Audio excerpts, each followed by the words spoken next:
Hey folks, Scott Reinhardt here, and today is our last time talking about the election in the stock market before the election actually happens. So today we're going to look at what happens when the major polls are wrong. Surprisingly to me, the latest poll on election day has only been wrong 3 times: 1976, and then the last 2 times, 2012 and 2016. So let's take a look at what happened in the market each of those 3 times. So in 76, Jimmy Carter defeated Gerald Ford. Now, to be fair, looks like Jimmy Carter was leading the polls most of that election season, and then Gerald Ford took the polls kind of those last few days. But when Jimmy Carter won the election, initially the markets moved lower, but ended the year 5.4% up. What about in 2012 when Mitt Romney was leading the polls on the final day? Now, that was kind of a back and forth election season.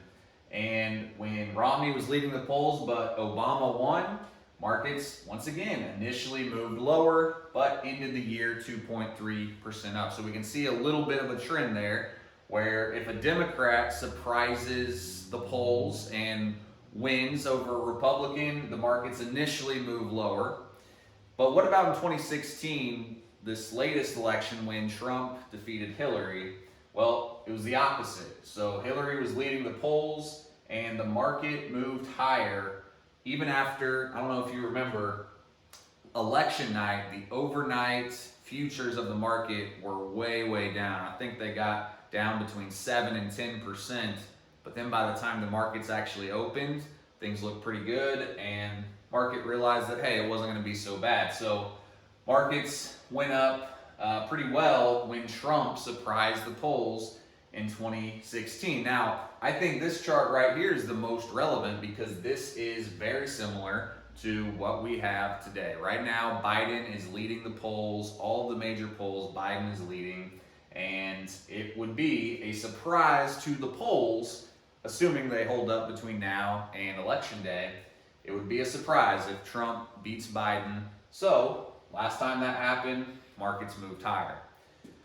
So, one thing I wanted to show you too is just the S&P 500 performance from a few different periods. So, Republicans, from the time they're elected to inauguration, they average 1.5%. Okay? When Democrats are in, from election to inauguration, it's 0.9%. And then, time in office, we've talked about how Democrats have actually done a little bit better, annualized and overall, but obviously outside factors there can affect everything. If you've learned anything from this series, it is that the election is just one tiny piece of a lot of different variables going into the stock market. All right, this is our final update on the 3-month rule. Remember, this 3-month rule has predicted the election 87% of the time since 1950, and it's been near perfect the last few years. So, final update, basically, there is no update. Of course this would happen. Since August, the market, as of today, which is a down day, it's October 28th when I'm recording this, you can see here we've had a bad week. Well, now, the market is basically flat since August, which, of course they would do that to us. Even this thing that has predicted the election isn't going to do it for us. But we'll see what happens between now and election day to see if that'll give us a prediction of who is going to win.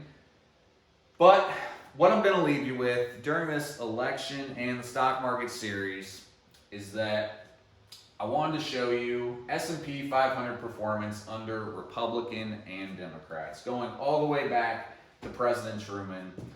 What you'll notice is that pretty much all of those numbers are positive. Whether it's blue, whether it's red, whether it's Democrat, Republican, the market tends to move higher over time. Now, yes, here in the short term, there's a lot of volatility. The markets may move down depending on who is elected, but in the long term, the markets tend to go up. There's only been 2 instances since Truman where a president has had a negative stock market. That was Nixon and George W. Bush. So hopefully you take some comfort in that yes, there's some short-term swings because of the election and everything else that's going on. But overall, the market tends to perform pretty well over the course of a term, whether it's a Republican or a Democrat. So if you need some more comfort with all this, give us a call, 844-CARLSON, or come see us at carlsonfinancial.com. Thanks, and have a good rest of your day.